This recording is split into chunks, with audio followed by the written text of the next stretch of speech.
My daughter's face turned blue as she gasped for breath. The ambulance was so close, I could hear it. Then the sirens stopped. I ran outside to find Karen, our HOA president, standing in the street with her hand up. "This noise violates our community rules," she snapped, while my child was dying inside. Before watching full video, comment below from where you watching. Also like and subscribe for more stories. The sound of my daughter's scream woke me from a dead sleep. I bolted upright, my heart pounding in my chest, the way it always did when Emily was in trouble. Even after 15 years on the force, nothing terrified me more than the sound of my child in pain. "Dad." My son Max's voice echoed through our home. "It's happening again." I threw off the covers and raced down the hallway to Emily's room. The sight that greeted me was all too familiar, yet it never got easier. My 16-year-old daughter was curled into herself on her bed, her face contorted in agony, her breathing labored and shallow. The rare heart condition she'd been born with was flaring up again. "Emily, sweetheart, I'm here," I said, kneeling beside her bed, trying to keep my voice steady despite the fear coursing through me. As a police officer, I'd faced armed suspects without flinching, but seeing my daughter like this made my hands shake. "It hurts, Dad," she whispered, tears streaming down her face. "It hurts so bad this time." I'd been through this drill before. Emily's condition meant these episodes happened every few months. Usually her medication helped, but the look in her eyes told me this was different. This was worse. "Max, call 911. I shouted to my 14-year-old son who stood frozen in the doorway. He snapped into action, running for the phone. I held Emily's hand, feeling her pulse racing beneath my fingers. She'd been born with a congenital heart defect that required multiple surgeries throughout her childhood. The doctors had warned us these episodes could happen, but they were becoming more frequent, more severe. "Help is coming, baby," I promised, brushing her sweat-soaked hair from her forehead. "Just breathe with me, okay? In and out, nice and slow." She tried to follow my lead, but her breathing became more erratic. Her lips were turning a slight shade of blue that sent ice through my veins. "Dad." Max appeared in the doorway, phone still pressed to his ear. "The ambulance is on the way. They said 5 minutes. 5 minutes. I prayed it would be fast enough. The next few minutes were the longest of my life. I monitored Emily's pulse, whispering reassurances, while Max gathered her medication and medical information to give to the paramedics. We'd been through this routine before, but never when the episode was this severe. Finally, I heard the blessed sound of sirens approaching our neighborhood. Relief washed over me as I squeezed Emily's hand. "Hear that, sweetheart? They're almost here." But then the sirens stopped. Not right outside our house where they should be, but somewhere down the street. "Max, go check what's happening," I said, trying to keep the worry from my voice. Max ran to the front of the house. Moments later he came back, panic written across his young face. "Dad, Mrs. Peterson is blocking the ambulance at the entrance to our cul-de-sac. She's standing in front of it with her hands on her hips, yelling at the driver." My blood ran cold. Beverly Peterson, the self-appointed neighborhood watchdog and president of our homeowners association. The woman who'd made our lives hell since we moved in 6 months ago. "Stay with your sister," I told Max, squeezing his shoulder. "Call me immediately if anything changes." I raced outside in my pajama pants and t-shirt, not bothering with shoes. The cool morning pavement bit at my feet as I sprinted down our cul-de-sac toward the entrance. What I saw made my blood boil. The ambulance was indeed stopped at the entrance to our street, lights flashing, siren now silent. And standing in front of it, arms crossed over her floral bathrobe, was Beverly Peterson. Her perfectly styled gray hair was covered with a silk scarf, and she was gesturing wildly at the paramedic who had stepped out of the vehicle. "Absolutely not allowed," I heard her saying as I approached. "This is a quiet neighborhood, and we have strict rules about emergency vehicles using sirens before 7 a.m. You're disturbing everyone's sleep." "Ma'am, please," the paramedic, a young woman, was saying.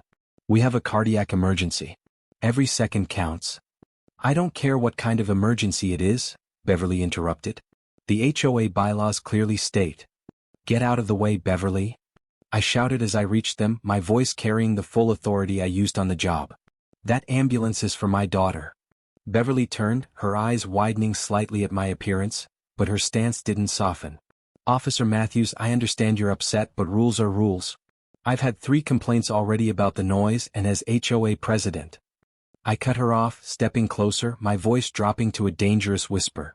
"My 16-year-old daughter is having a cardiac episode. She needs medical attention now. Move or I will move you myself." Something in my face must have finally gotten through to her. She stepped aside with a huff. "We'll be discussing this at the next meeting," she warned. I ignored her, turning to the paramedic. "Please hurry." The young woman nodded, jumping back into the ambulance. As they pulled away, Beverly called after me, "The bylaws clearly state all medical emergencies must be registered with the HOA with 24 hours notice." I didn't bother responding to the absurdity. All that mattered now was getting back to Emily. By the time I reached the house, the paramedics were already inside. I rushed to Emily's room where they were transferring her to a stretcher, an oxygen mask over her face. Her skin was paler than I'd ever seen it. "BP's dropping," one paramedic said to the other. "We need to move now." "What's happening?" I asked, fear clawing at my throat. The female paramedic I'd spoken to outside looked at me with professional compassion. "Sir, your daughter is going into cardiac arrest. We need to get her to County General immediately." The world seemed to tilt beneath my feet. Cardiac arrest. My baby girl. "I'm coming with you," I said, already moving to grab my wallet and keys. "Meet us there," the paramedic said firmly. "We need space to work and we're moving fast." I nodded numbly, watching as they wheeled my daughter out. Max appeared at my side, his face streaked with tears. "Is she going to be okay, Dad?" he asked, his voice small. I pulled him into a tight hug. "The doctors will do everything they can. I need you to be strong right now. Call Aunt Sarah to come get you, then lock up the house and wait for her. I'll call you from the hospital." As I raced to my car, I saw the ambulance already speeding away, lights flashing.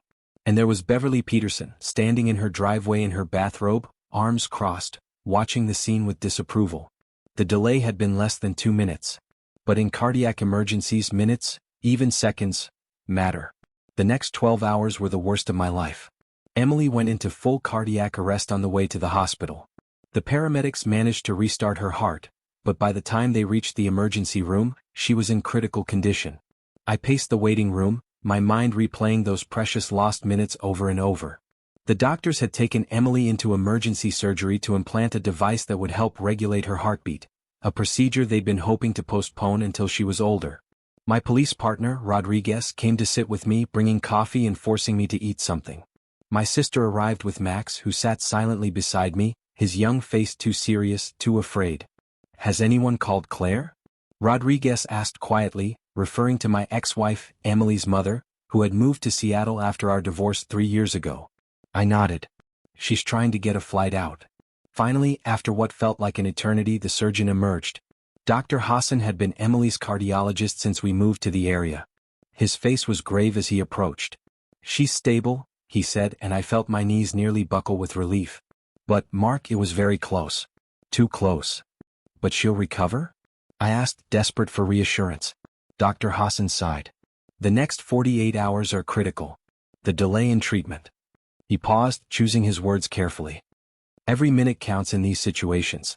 The paramedic said there was some kind of delay at your neighborhood entrance." Something cold and hard settled in my chest. "Yes." The head of our HOA blocked the ambulance. She was concerned about the siren noise violating neighborhood bylaws. Dr. Hassan's expression darkened.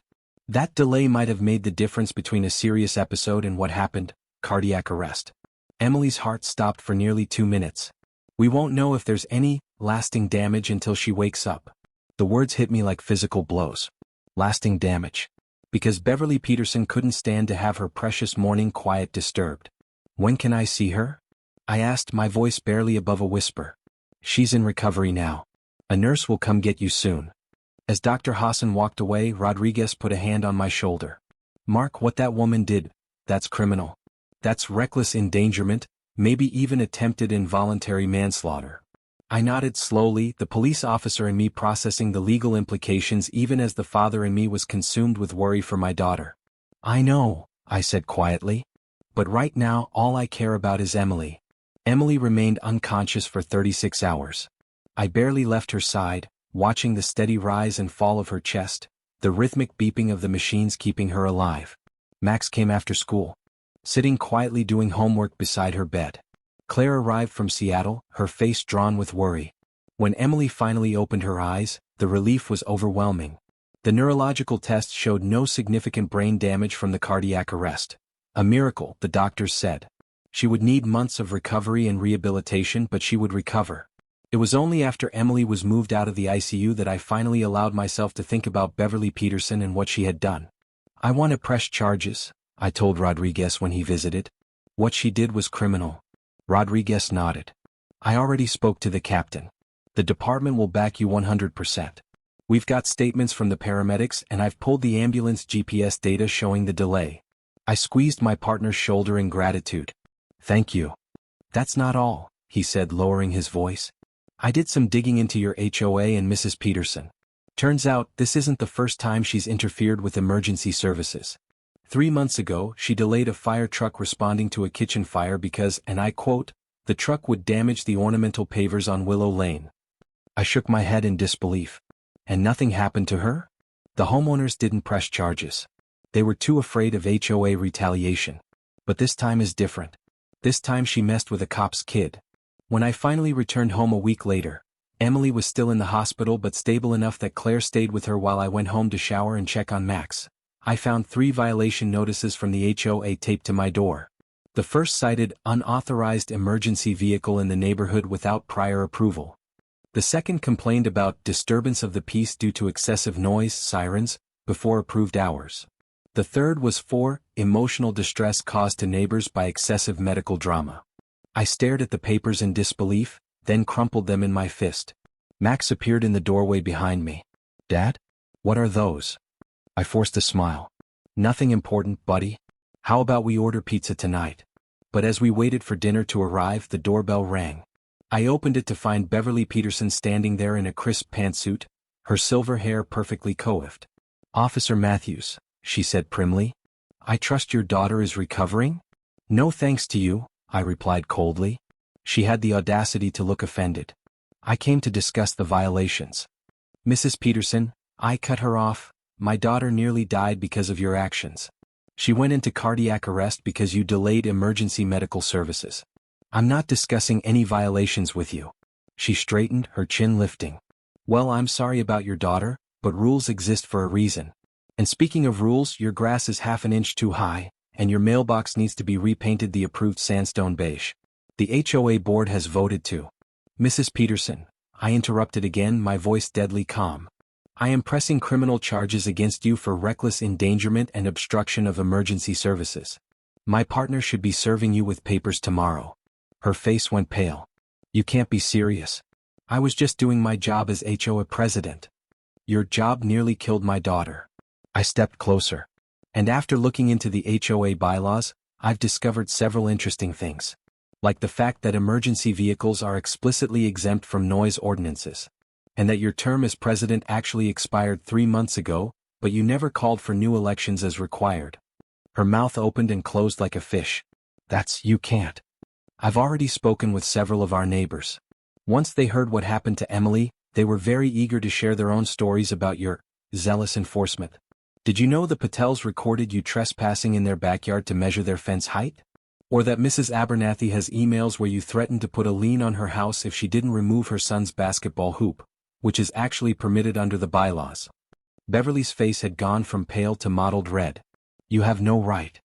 Actually, I do. As a concerned homeowner and as a police officer who's now investigating multiple complaints of harassment, trespassing, and fraud. The DA is particularly interested in where the HOA fine money has been going, since the accounting records don't match the bank statements. She took a step back, genuine fear flashing in her eyes for the first time. You'll be receiving official notice of an emergency HOA meeting next week, I continued. I suggest you bring a lawyer. With that, I closed the door in her face. Max, who had been listening from the hallway, approached me with wide eyes. Dad, that was awesome. Is she really going to jail? I sighed, putting an arm around his shoulders. I don't know, buddy. But she's definitely going to face consequences for what she did to your sister.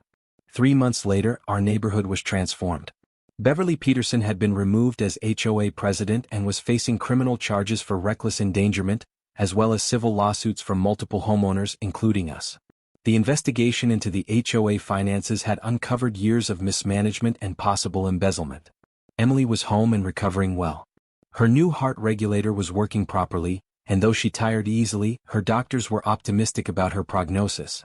The neighborhood had rallied around us, bringing meals, offering to drive Emily to appointments and helping with yard work. The new HOA board, led by Mrs. Abernathy, had rewritten many of the more ridiculous bylaws. The ornamental grass I'd been fighting to keep in our front yard was now explicitly permitted. Emergency vehicles were, of course, given explicit priority access at all times. As for Beverly Peterson, she'd put her house up for sale and moved in with her daughter in Florida, fleeing the legal troubles and the community's collective anger. The criminal case was proceeding with the DA confident of a conviction, though likely not jail time given her age and lack of prior offenses. One evening as Emily and I sat on our front porch swing, against the old HOA rules but perfectly fine under the new ones, she leaned her head against my shoulder. "Dad," she said quietly, "I'm glad something good came out of what happened to me.